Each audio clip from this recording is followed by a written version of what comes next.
SID ஆக்ஷனுக்கு இன்னொரு 4 days தான் இருக்குது. ஸோ கண்டிப்பாக எல்லாருமே பம்ப்டப்பாக இருப்பீங்க நம்புறேன். இது வந்து மெகா ஆக்ஷன்றதுனால கண்டிப்பாக நிறைய விஷயங்களை பற்றி பேச வேண்டியது இருக்குது. ஸோ நம்ம லாஸ்ட் வீடியோ பார்க்கலன்னா கண்டிப்பாக செக் பண்ணி பாருங்கள். அதில் வந்து நம்ம லிஸ்ட்டெல்லாம் பற்றி பேசியிருப்போம். இந்த வீடியோவில் மார்க்கி செட் இப்போ அஃபிஷியலாக வந்து எஸ்ஐடி தரப்புலேருந்து ரிலீஸ் பண்ணியிருக்காங்க. அதாவது 541 பிளேஸ் ஷார்ட் லிஸ்ட் ஆகியிருப்பாங்க இல்லையா, அந்த 541 பிளேஸில் டாப் பிளேயர்ஸ்லாம் பார்த்தீங்கன்னா இந்த மார்க்கி செட்டில் வருவாங்க. ஸோ இந்த மார்க்கி செட்டில் ஜேஎஸ்கே யாரெல்லாம் பிக் பண்ணுறதுக்கான சான்சஸ் இருக்குது அப்படிங்கிறத பற்றி பார்க்கலாம். அண்ட் அஃப்கோர்ஸ் மற்ற சில இம்பார்ட்டண்டான செட்ஸ் பற்றியுமே டிஸ்கஸ் பண்ணலாம். ஸோ வீடியோ கண்டிப்பாக நினைச்சிருக்கும். வீடியோ மறக்காம சேனல் சப்ஸ்கிரைப் பண்ணிக்கோங்க. இவாங்க வீடியோ தெரிஞ்சுக்கலாம். வீடியோ ஸ்டார்ட் பண்ணுறதுக்கு முன்னாடி ஒரு சின்ன பெய்ட் ப்ரொமோஷன். உங்களுக்கு ஜெனுவனா இன்ஸ்டாகிராமில் ஃபாலோவர்ஸ் இன்க்ரீஸ் பண்ணணுமா? இப்போ நான் சொல்ல போகிற இந்த வெப்சைட் தான் உங்களுக்கு ஹெல்ப்ஃபுல்லாக இருக்க போகுது. ஸோ டிஸ்கிரிப்ஷன் அண்ட் பின் கமெண்ட்டில் இருக்கிற வெப்சைட் லிங்கை ப்ரெஸ் பண்ணிக்கோங்க. லாங்குவேஜை இங்கிலீஷாக சேஞ்ச் பண்ணிக்கோங்க. உங்களோட Instagram user name and password போட்டு வெப்சைட்டில் லாகின் பண்ணிக்கோங்க. ஸோ நெக்ஸ்ட் பேஜில் உங்களுக்கு வந்து நிறைய டேப்ஸ் வந்து ஷோ ஆகும். அதில் கெயின் ஃபாலோவர்ஸை ப்ரெஸ் பண்ணிக்கோங்க. தென் அகைன் நெக்ஸ்ட் பேஜில் பார்த்தீங்கன்னா வந்து உங்களோட யூசர் நேம், இன்ஸ்டாகிராம் யூசர் நேமை வந்து டைப் பண்ணிக்கோங்க.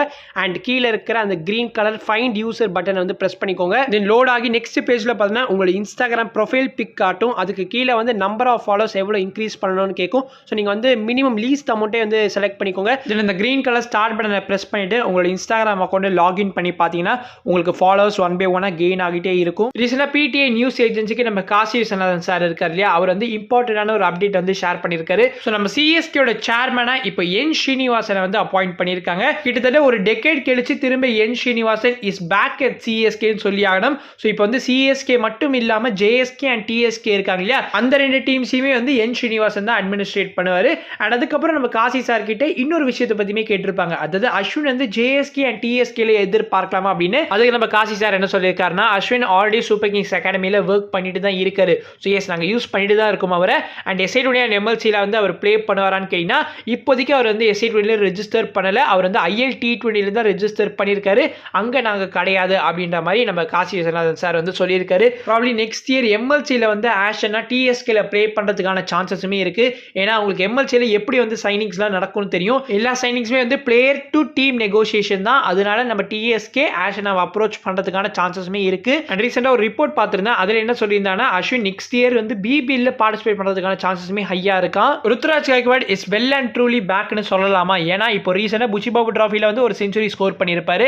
இப்போ தலைமை இன்னொரு செஞ்சுரியுமே வந்து ஸ்கோர் பண்ணியிருக்காரு. மிஸ்ட் அவுட் ஆன double century, but nevertheless 184 runs in 206 balls வந்து நம்ம ருத்து ஸ்கோர் பண்ணியிருப்பாரு. முன்னாடியே ஒரு வீடியோவில் சொல்லியிருப்போம் மேட்ச் எங்கேயும் டெலிகாஸ்ட் பண்ண போகிறது கிடையாது அப்படின்னு. ஃபைனல்ஸ் மட்டும் தான் டெலிகாஸ்ட் பண்ணுறாங்க.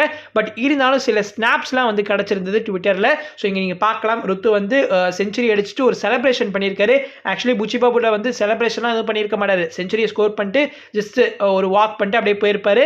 ஆனால் இன்னைக்கு ஒரு சூப்பராக ஒரு செலிப்ரேஷனுமே வந்து போட்டிருக்காரு. ருத்ராஜ் நம்பர் 4ல் வாக் இன் பண்ணியிருப்பாரு. Both openers Jaiswal and Harvik Desai 2 பேரும் வந்து குவிக்காக அவுட் ஆகியிருப்பாங்க. ஸோ 10 for 2 இருந்துச்சு. அங்கேருந்து அப்படிப்பட்ட ஒரு சிச்சுவேஷன்லேருந்து ருத்ராஜ் வந்து ஸ்கோரை பில்ட் பண்ணியிருக்காரு. ரைட் நோ டேஸ் பிளேல பார்த்தீங்கன்னா 363 for 6 முடிச்சிருக்காங்க. ஸோ லிட்டரலி ஹாஃப் தி ஸ்கோர் நம்ம ருத்து தான் ஸ்கோர் பண்ணியிருக்காரு. நாட் ஒன்லி ருத்து, இன்னொரு மேட்ச் நம்ம சவுத் ஜோன் பிளே பண்ணியிருக்கிற மேட்ச்ல வந்து நாராயண் ஜெகதீஷன் ஒரு செமையான செஞ்சுரி ஸ்கோர் பண்ணியிருப்பாரு. ஸ்டில் நாட் அவுட்ல தான் இருக்காரு. 148 ரன் ஸ்கோர் பண்ணியிருக்காரு. ஸோ பார்க்கலாம் அவர் வந்து டபுள் செஞ்சுரி கம்ப்ளீட் பண்றாரா இல்லையான்னு. சவுத் ஜோன் வந்து நார்த் ஜோன் அகேன்ஸ்டா பிளே பண்ணியிருக்காங்க. ஸோ நார்த் ஜோன் லாஸ்ட் கேம்ல பார்த்தீங்கன்னா வந்து அன்ஷுல் கம்போஜா பிளே பண்ண வச்சிருக்க மாட்டாங்க. ஆனால் இந்த கேம்ல அன்ஷுல் கம்போஜ் பிளே பண்றாரு. ஸோ ஒரு விக்கெட்டுமே எடுத்திருக்காரு. நான் வந்து Ruturaj Khaleel Ahmed face off county சாம்பியன்ஷிப்ல எதிர்பார்த்தேன். ஆனால் இப்போ வந்து துலீப் டிராஃபில அந்த ஒரு ஃபேஸ் ஆஃப் நடந்துட்டு இருக்கு. ஸோ கலீல் அஹமத் வந்து 2 விக்கெட்ஸ் எடுத்திருப்பாரு. நம்ம ஸ்ரேயஸ் ஐயர் அண்ட் எஸ்எஸ்சி ஜெய்ஸ்வால் 2 இம்பார்ட்டன்டான பேட்டர்ஸோட விக்கெட் வந்து கலீல் அஹமத் எடுத்திருப்பாரு. ஸோ இப்போ நம்ம எஸ்ஐடி ஆக்ஷனுக்கு வருமே. எஸ்ஐடி ஆக்ஷன் ஷார்ட் லிஸ்ட் பத்தி லாஸ்ட் வீடியோல பேசியிருப்போம் இல்லையா, அந்த வீடியோ நம்ம சொல்லியிருப்போம். ஸோ சரியா வந்து கேட்டகரைஸ் பண்ணல, அதாவது பவுலர்ஸ் தனியா, பேட்டர்ஸ் தனியா, மார்க்கி செட் தனியா வந்து பிரிக்கல அப்படின்ற மாதிரி சொல்லியிருப்போம். பட் இப்போ ESPN Cricket Info நீ எதுக்குப்பா வரி பண்ற, நான் இருக்கேன் அப்படின்ற மாதிரி செட் வைஸா நமக்கு வந்து பிரிச்சு கொடுத்துருக்காங்க. ஸோ மார்க்கி செட் பார்த்தீங்கன்னா வந்து 3 மார்க்கி செட்ஸ் இருக்க போகுது. ஸோ ஒரு மார்க்கி செட்ல வந்து 7 பிளேஸ் அப்படின்னா வந்து 21 பிளேஸ் பார்த்தீங்கன்னா இந்த மார்க்கி செட்ல வர போறாங்க. அந்த பிளேஸ்லாம் யார் யார் அப்படிங்கிறத பத்தி பார்ப்போம். 3 மார்க்கி செட்ஸ்க்கு அப்புறம் வந்து batters, fast bowlers, spinners, wicket keepers, ஆல்ரவுண்டர்ஸ்க்கான செட்ஸ் வரும். இந்த எல்லா செட்ஸையுமே பார்த்தீங்கன்னா 2 பிரிச்சிருக்காங்க. ஸோ 3 மார்க்கி செட்ஸ் அண்ட் இது எல்லாமே வந்து 2 செட்ஸா வரும். அதுக்கப்புறம் பார்த்தீங்கன்னா இருக்கிற எல்லா செட்டுமே வந்து எக்ஸ்பிரஸ் செட்னு மென்ஷன் பண்ணியிருக்காங்க. மார்க்கி செட்ஸ் செட்ஸ்ல 21 பிளேயர்ஸ்ல பார்த்தீங்கன்னா வெறும் 5 பிளேயர்ஸ் தான் வந்து ஓவர்சீஸ், மற்ற எல்லாருமே சவுத் ஆப்பிரிக்கன்ஸ் தான். ஸோ மார்க்கி செட் 1ல பார்த்தீங்கன்னா வந்து நம்ம டெவால் பிரதர்ஸ் இருக்காரு, Aiden Markram also marquee set 1ல தான் இருக்காரு. So both Dewald Brevis and Aiden Markram early ஆக்ஷன்ல வர்றதுனால கண்டிப்பா ஹையர் பர்ஸ் வச்சிருக்கிற டீம்ஸ் வந்து early stages of the auction அப்பயே வந்து பர்ஸ் கம்மியாகிரும். ஸோ ஜேஎஸ்கே இன்கேஸ் ஸ்கவுட்டிங் நல்லா பண்ணியிருந்தாங்கன்னா கண்டிப்பா அவங்க எதிர்பார்க்கிற பிளேயர்ஸை அவங்களால ஈஸியாகவே வந்து பை பண்ண முடியும். எஸ், டெவால் பிரதர்ஸுமே கண்டிப்பாக வந்து அந்த லிஸ்ட்டில் இருப்பார். இன்கேஸ் அவர் ஹையர் ப்ரைஸுக்கு போனார்னா ஜஸ்ட் லீவ் ஹிம் அப்படின்னு தான் சொல்லுவேன். ஏன்னா உங்களுக்கு லேட்டர் செட்ஸில் வந்து செம டேலண்டடான பேட்டர்ஸ் இருக்காங்க, எஸ்பெஷலி லோக்கல் டேலண்ட்ஸ் வந்து எக்கச்சக்கமாக இருக்காங்க. ஏன்னா 300 சவுத் ஆப்பிரிக்கன்ஸ்லாம் யோசிச்சு பாருங்க கைஸ். மார்க்கி செட் 1ல இருக்கக்கூடிய இந்த 7 பிளேயர்ஸ் யாருன்னா Wiaan Mulder, Aiden Markram, Dewald Brevis, Kwena Maphaka, Lungi Ngidi, Keshav Maharaj and Quinton de Kocks. இவங்க எல்லாரோட பேஸ் பிரைஸ்மே பார்த்தீங்கன்னா 5 lakh rand செட் பண்ணியிருக்காங்க. I am very much sure at least 1 or 2 marquee set பிளேயர்ஸை கண்டிப்பா ஜேஎஸ்கே பை பண்ணுவாங்க. இந்த மார்க்கி செட் 1ல யாரா பை பண்ணுவாங்கன்னு கேட்டீங்கன்னா கண்டிப்பா both Aiden Markram and Dewald பிரதர்ஸ்க்கு வந்து போக தான் போறாங்க.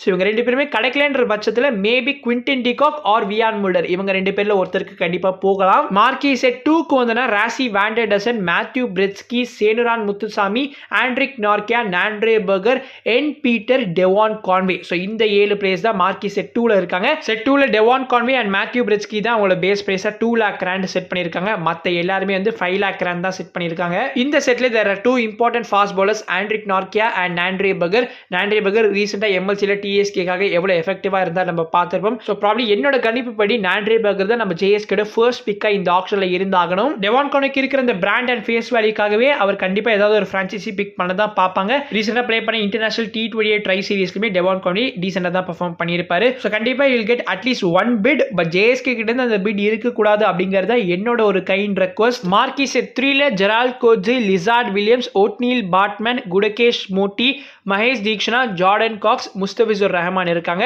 ஸோ இந்த செட்டுமே வந்து ரொம்ப இன்ட்ரெஸ்டிங்கா இருக்கு guys. Maheesh Theekshana, Jordan Cox and Mustafizur Rahman இவங்க 3 பேருமே அவங்களோட பேஸ் பிரைஸா 1.5 million rand செட் பண்ணிருக்காங்க. Jordan Cox just because of his recent 100 performances கண்டிப்பா அவருக்கு ஒரு பிட்டிங் வர நான் எதிர்பார்க்கிறேன். இந்த செட்லயுமே நிறைய ஃபாஸ்ட் பவுலர்ஸ் இருக்காங்க. Gerald Coetzee, Lizaad Williams, Ottniel Baartman, Mustafizur Rahman. JSK maybe 1 out of these 4 fast bowlers வாங்குறதுக்கு ட்ரை பண்ணுவாங்க. நான் லாஸ்ட் வீடியோல மென்ஷன் பண்ண கார்னர் எஸ்டூசன் வந்து விக்கெட் கீப்பர்ஸோட ஃபர்ஸ்ட் செட்ல வருவாரு. ஸோ அவரோட பேஸ் பிரைஸா 2 lakh rand செட் பண்ணியிருக்காரு. ஸ்பின்னர்ஸ்க்கான முதல் செட்ல இம்ரான் தாஹிரோட நேம் இருக்கு. இம்ரான் தாஹிர் 46 வயசு ஆகிருச்சு. இந்த லீகோட ஓல்டஸ்ட் பிளேயர் இம்ரான் தாஹிர் தான். வயசானாலுமே ஹி ஸ்டில் ஸ்ட்ராங் தான். ஏன்னா சிபிஎல் இப்ப கயானா அமேசான் வாரியர்ஸ் வந்து லீட் பண்ணிட்டு இருக்காரு. அண்ட் ஒரு கேம்ல 4 for 11 எடுத்திருந்தாரு. ஃபாஸ்ட் பவுலர்ஸோட செகண்ட் செட்ல ஜிம்மி ஆண்டர்சன் இருக்காரு. அவரோட பேஸ் பிரைஸா 1 million rand செட் பண்ணியிருக்காரு. நம்ம முன்னாடி ஒரு வீடியோ டிஸ்கஸ் பண்ண சோனி பேக்கர் அவரோட பேஸ் பிரைஸா 1 million rand செட் பண்ணியிருக்காரு. ஃபாஸ்ட் பவுலர்ஸ்க்கான செகண்ட் செட்ல அவர் வருவாரு. ஸோ பார்க்கலாம் எந்த பிரான்ச்சைசி அவரை பிக் பண்ண போறாங்கன்னு. அண்ட் வீடியோட ஸ்டார்டிங்ல நம்ம மேத்யூ பிரெட்ஸ்கியை பத்தி சொல்லியிருப்போம். மார்க்கி செட்ல அவர் இருக்காருன்னு. ஸோ அவரோட பேஸ் பிரைஸா 2 lakh rand செட் பண்ணியிருக்காரு இல்லையா. ஸோ அவரோட ஓடிஐ டெபியூ தொடர்ந்து அவர் வந்து 5 consecutive 50s வந்து ஸ்கோர் பண்ணியிருக்காரு. ஸோ ஹிஸ்டரியில இந்த ஒரு ரெக்கார்டை மெயின்டைன் பண்ற ஒரே பேட்டர் நம்ம மேத்யூ பிரெட்ஸ்கி தான். 5 consecutive 50+ ஸ்கோர்ஸ்ங்கிறது சாதாரணமான விஷயம் கிடையாது.